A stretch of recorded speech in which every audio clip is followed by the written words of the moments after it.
J'avais 8 jours d'Indochine. Je suis parti sur la frontière de la Chine, à Wabin. C'est la frontière de la Chine, en montagne. 8 jours après, c'était sauf qui peut. J'ai couru toute la nuit. Une nuit, j'ai couru. J'ai couru, on a couru. Un régiment entier a couru. On a couru sur la même route. Il y avait ceux qui avaient de la chance et qui passaient. Sautaient sur les morts, sur les blessés. Ceux qui avaient de la chance passaient. Moi, j'ai eu de la chance. J'ai pas ramassé une seule balle, je suis passé. Les camarades tombaient devant moi. Il y avait une seule route pour passer. Il n'y en avait pas 50, il fallait passer là. C'était la boucherie. Et j'avais 8 jours d'Indochine. Et papa, quand je suis parti, il m'a dit, tu penseras à la table de papa. Et ben là, j'ai pensé à la table de papa. Ah, j'ai pas eu une seule égratignure.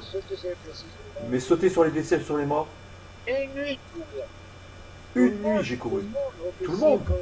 Officier, colonel. Tout le monde. Les camions restaient sur place. Les vieilles se mettaient dans les coins et ils tiraient. Si tu as de la chance, tu sautes dessus, tu sautes sur les morts. Tu sautes, tu cours. Tu peux pas aller là, tu peux pas aller là, tu peux aller nulle part. Il y a une seule route. Une seule route.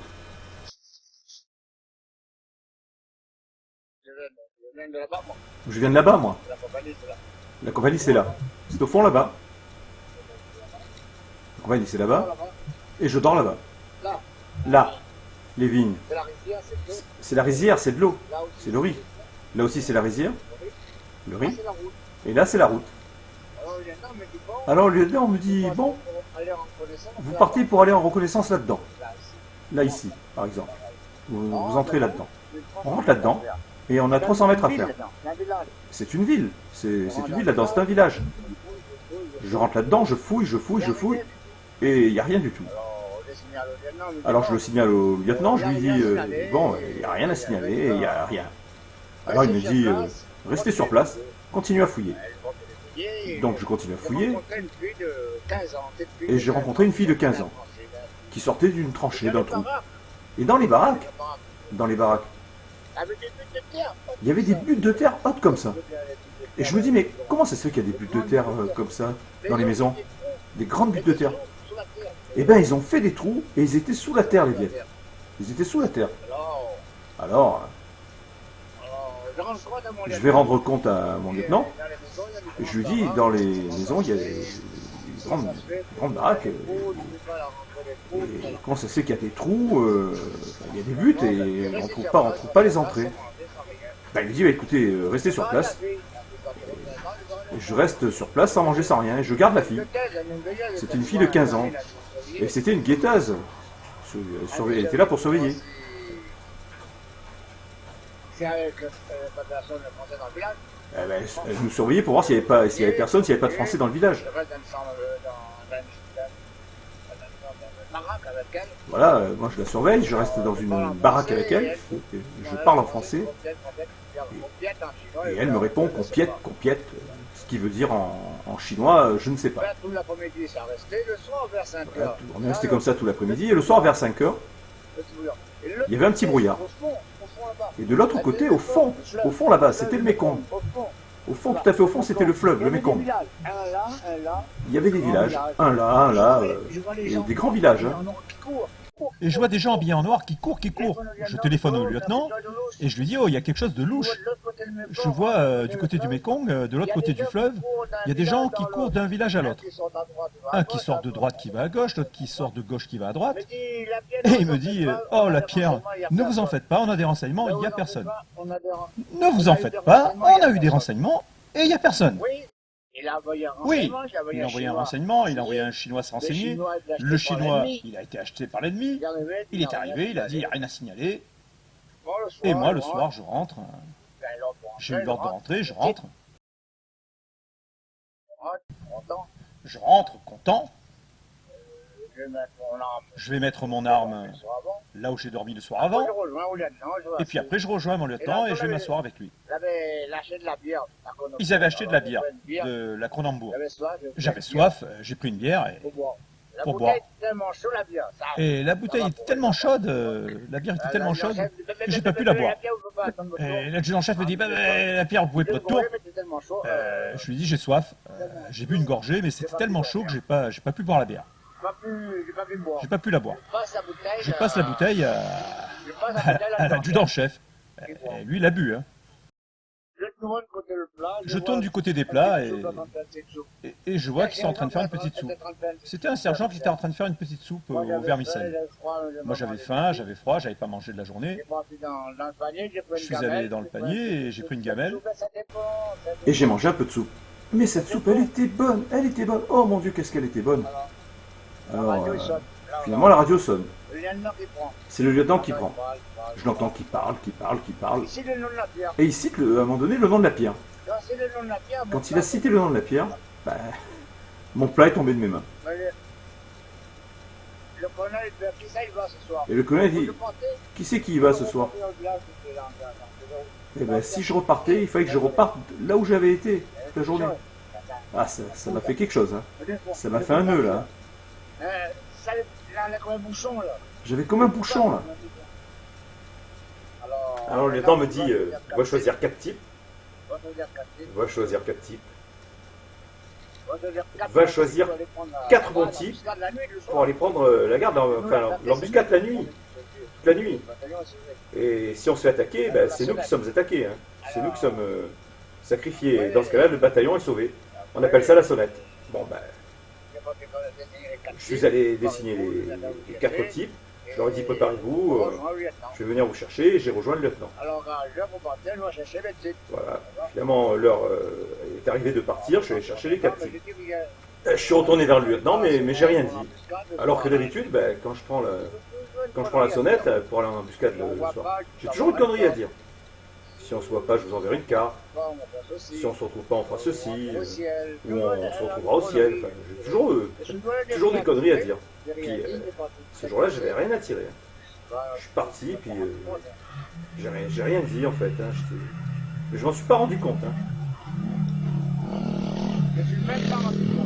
Je m'en suis même pas rendu compte. Et au bout de 200 mètres, le lieutenant et l'adjudant-chef galopent derrière moi et il me dit, la pierre, parce qu'il bégayait l'adjudant-chef. Qu'est-ce qui vous arrive? Ça va pas? Vous êtes malade? Non. Vous êtes malade? Non. Allez, rentre. Ça va pas là? Qu'est-ce qu'il y a là? J'étais pas tranquille. Ça m'a fait un bouchon là. Je suis parti parce que je suis obligé. Je suis militaire. Je suis bien obligé d'y aller. Hein. Bon, ils m'ont dit rentre. Je suis rentré, j'ai dormi. Je suis allé dans ma pièce, dans mon trou là. J'ai dormi. Et le lendemain matin, ils me disent, la pierre, c'est vous qui faites l'ouverture de route. L'ouverture de route? L'ouverture de route, il fallait repartir dans le village où on avait été. Et là, cette route, ça allait à Perpète, hein, une route comme ça.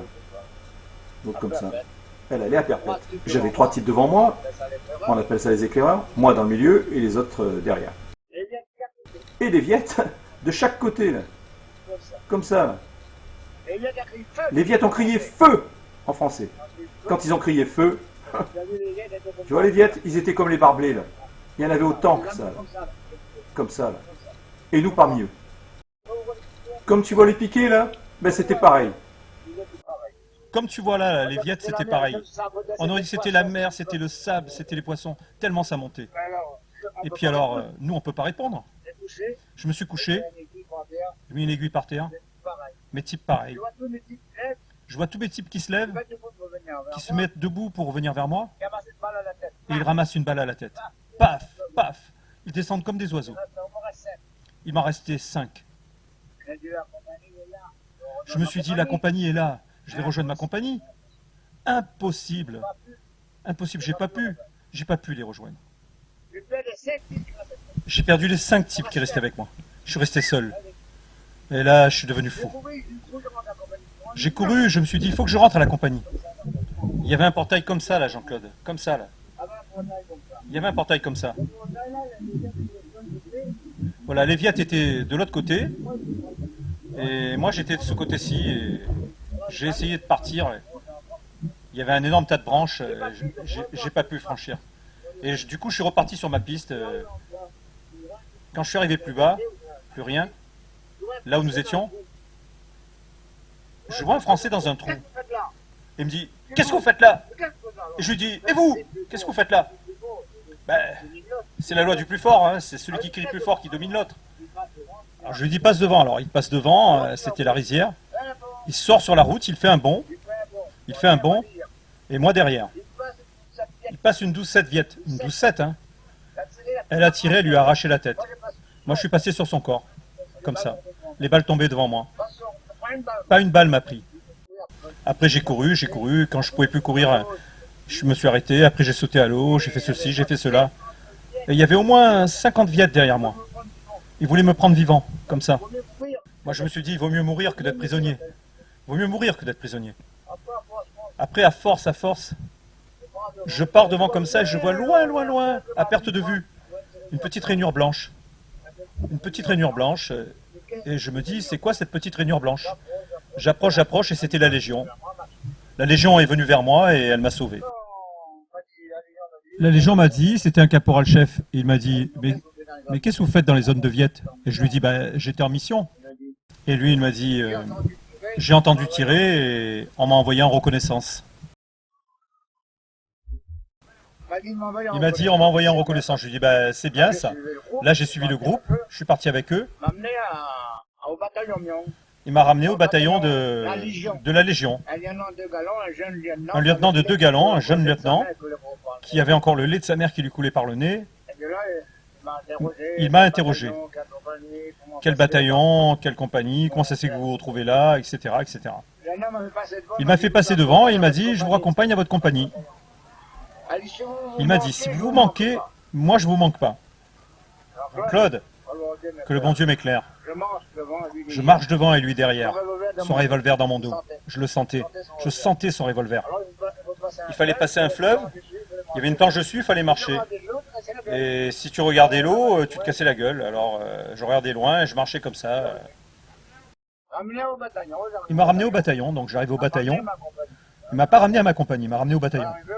Quand je suis arrivé, le colonel m'a dit « Oh la Pierre que je suis content, vous êtes revenu. Ah, je suis content. » Il y avait un lieutenant créole qui m'a dit « Moi aussi, je suis content de vous voir. » Quand le lieutenant et le colonel ont dit ça, j'ai pris ma mitraillette, je me suis retourné comme ça. Et j'ai voulu tirer. Ils ont dit « La Pierre, tire pas !» Je voulais foutre le lieutenant en l'air. Je voulais le foutre en l'air, parce qu'il m'a mis le revolver dans le dos. Après, ils m'ont fait une piqûre et... Ils m'ont donné un grand verre de rhum salé pour faire fondre le sang. J'avais 30 types. Il n'y en avait plus un. Il restait plus que moi seul. Bon, on est rentré, on est resté dans la compagnie, et le lendemain, il fallait repartir. On devait aller en reconnaissance. Alors le lieutenant me dit, la Pierre, je suis tout seul, il n'y a plus de section. Vous restez avec moi, vous marchez avec moi. Le lieutenant me dit comme ça, la Pierre, j'ai envoyé un sergent en reconnaissance. J'ai pas de nouvelles. Qu'est-ce que je peux dire? C'est un sous-officier. Il me retient encore un peu plus loin. J'ai envoyé un sergent en reconnaissance et j'ai pas de nouvelles. Et il y a un pont devant. Il me dit, il y a un pont, mais comme ça, je vois pas, j'ai pas de carte. Lui, sur sa carte, il voit, il me dit, il y a un pont. Avant d'arriver où il y avait 50 mètres, et on a l'ordre du colonel de faire halte. Halte. Bon, on se dit, ça va. Comme on m'a dit halte, alors le lieutenant me dit, allez, postez vos hommes, et allez vous reposer. Moi, qu'est-ce que je fais?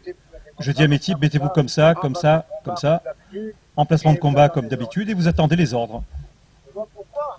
Et moi, pourquoi je suis pas mort? Pourquoi je suis pas mort? Parce que j'ai mangé un petit peu de riz avec nos Chinois. Il fallait rejoindre le lieutenant. Le lieutenant m'a dit, la Pierre, viens vite, viens, on va manger un morceau. Parce que je ne sais pas si on pourra manger plus tard. Ça a été ses dernières paroles.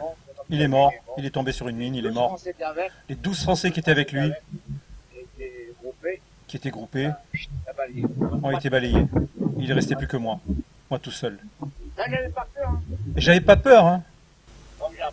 Alors, comme j'ai appris dans l'armée, j'avais pas peur. Ça m'a rien fait. les 12 Français tués. Et si j'étais parti en même temps que le lieutenant m'a appelé, j'aurais été tué de la même manière. Alors, je suis parti, je suis allé au chevet du lieutenant, et je l'entends dire « ma femme, ma fille, ma femme, ma fille », en 3 fois. Ma femme, ma fille. Après, il me dit « occupez-vous de ma femme, occupez-vous de ma fille ». 3 fois. Je ne sais pas s'il me voyait, il parlait, mais il était mort. Fini. Je regardais le adjudant-chef, son cou était coupé. Un peu plus loin, il y avait 2 types, ils n'avaient plus de jambes. Le type qui faisait la radio, sa tête était dans un arbre, avec les écouteurs encore sur les oreilles. La radio HS à cause d'une mine. Je regarde l'autre, il est éventré. J'entends un sergent qui m'appelle. Je savais même pas qui, il me dit « Lapierre !» Lapierre, il y a 12 types pour moi. 12 types. Il y a un petit bateau qui arrive, une sorte de canotte là. Il a pris le sergent et il est parti. Moi je sais pas comment ça s'est passé, pour moi c'était un miracle. Je sais pas comment le bateau savait que le sergent était là. Alors peut-être que le bateau était en embuscade là, en attendant qu'il y ait un blessé, et il a vu le sergent, il l'a pris. Après j'ai désigné des types, j'aurais dit je sais pas, aller voir là à telle place, par carte. J'ai dit rendez compte au colonel qu'il n'y a plus de radio, il n'y a plus rien. Personne ne m'a obéi. Aucun Chinois, personne ne m'a obéi. Ben, il n'y avait plus de Français, nous étions cadres. Il n'y avait que des Chinois. Personne ne voulait y aller. Il n'y avait plus de Français pour commander. Alors le colonel est arrivé. Moi j'étais en train de m'occuper du lieutenant. Comme ça. Je ramassais sa carte, son arme, tout ce qu'il avait sur lui. Et il a fait comme ça sur mon dos. J'ai fait « Ah !» Ce que je croyais, c'était que l'ennemi arrivait pour m'attraper et me dire rendez-vous et me faire prisonnier. Et là, le colonel m'a pris par le bras. Il m'a pris le bras très fort comme ça et il m'a serré parce que j'étais très nerveux. Et il m'a emmené sur le pont. C'était un petit pont de bambou, un pont suspendu. Je me suis dit, mon Dieu, si je tombe à l'eau, le colonel va tomber avec moi. Voilà, il va tomber avec moi. C'est là qu'il m'a dit, Lapierre, vous aurez un doré. Et le doré, c'était la médaille militaire. Et là. Quel âge que j'avais? J'avais déjà 1 an d'Indochine.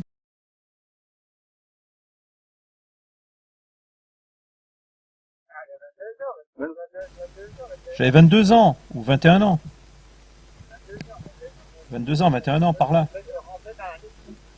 J'entrais dans mes 22 ans. Eh ben, j'ai fait 6 ans. 2 séjours, 6 ans. 3 ans de combat. Dans la rizière. Combat. On dormait dans la rizière. Pas que moi, le bataillon. Et le coup que le lieutenant a été tué. Le coup que le lieutenant a été tué et que les Viettes voulaient me faire prisonnier. 8 jours après, les renseignements militaires ont appris. Et le lieutenant m'a dit Lapierre, vous avez eu de la chance de ne pas avoir été fait prisonnier. Il a dit que c'était des jeunes qui étaient en train de faire une instruction. Il y avait un régiment. Tu te rends compte, un régiment? Les Viettes avaient un régiment. Et moi, j'étais parmi eux.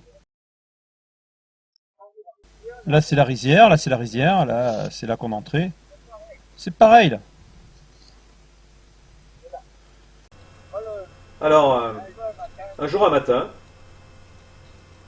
le soleil se lève, il faisait bien clair. Moi et 5 types, on va en reconnaissance pour voir si sur la route il n'y avait pas de mine, s'il n'y avait pas de problème. C'était toujours un Français qui partait et les soldats c'était des Chinois. Nous les Français nous étions cadres. On était 12 Français pour 150 types. Pas beaucoup hein. Alors je marche sur la route, sèche comme ça. Le riz par là, le riz par ici. À une certaine distance, il y avait une maison. Je marchais tranquille. Le ciel était bien bleu, c'était de bon matin. Et une femme viette sur la route, elle a creusé un trou. Elle a creusé un trou. Elle a pris des branches. Elle a mis tout autour. Pendant la nuit. Elle a creusé un trou, elle a mis des branches d'arbres pendant la nuit.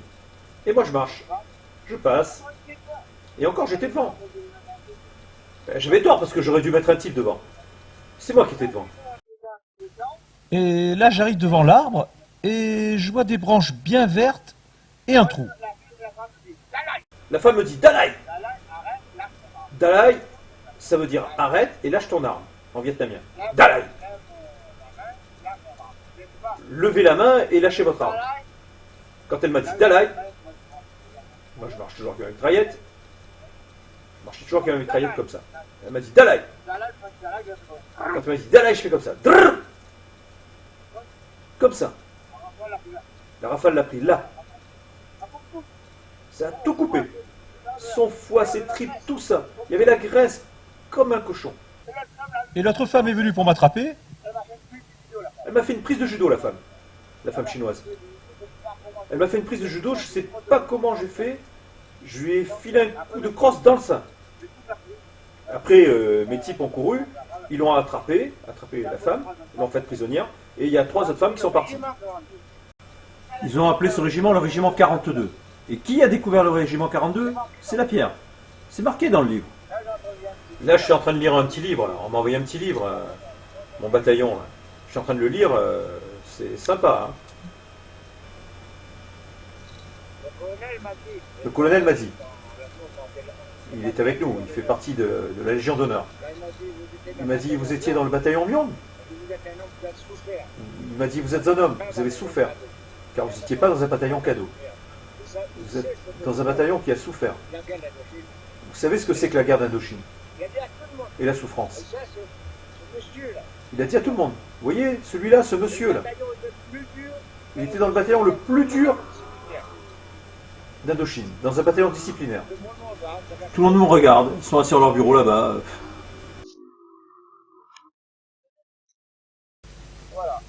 Voilà. Oh, il y aurait des choses. Il y aurait des choses.